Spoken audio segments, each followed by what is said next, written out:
that there's a need to take note of the demands of the people. So that has not happened. Nor, yesterday, as you said, we have a report of 35 really casualties, people killed by security forces. So. And reports of shelling in the town of Homs. Shelling in the town of Homs, right, that's true.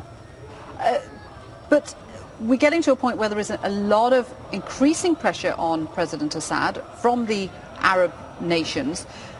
Do you think they're being tough enough, or would you have liked to see some concrete action, for example, the suspension of Syria from the Arab League, or maybe even talk about backing military intervention?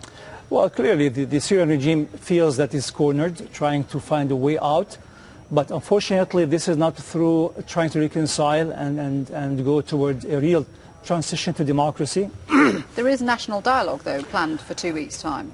Well, but this dialogue, I mean, the Syrian regime has a different concept of dialogue. Dialogue meaning that the president would receive people who complain to him about things, and he promised to fulfill their demands. Well, I mean, is the National Council going to take part in the dialogue, at least? Are you going to turn up for it? Well, not at this point, really. Clearly, we are going to wait to see first. But if you don't if you don't have a starting point, how can there ever be a peace process in Syria? Well, I mean, the first demand or the first request initially of the protester was to engage in dialogue. But now the regime has gone so far in killing people and in arresting people.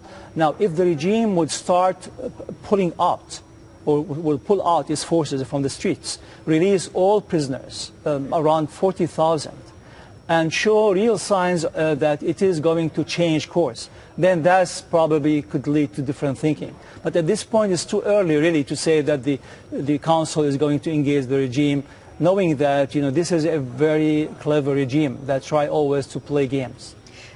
There are also reports that 9 members of the president's minority Alawite sect have been dragged from a bus and killed by gunmen.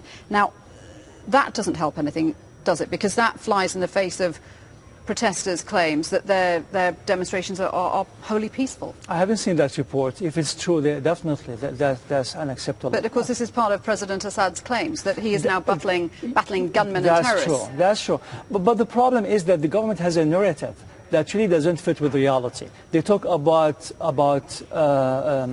gangs, criminal gangs, and we know that these gangs are part of the security forces.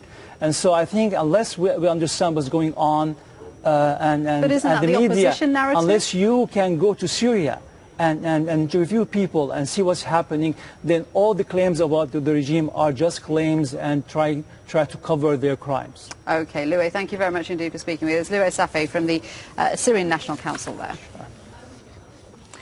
Violence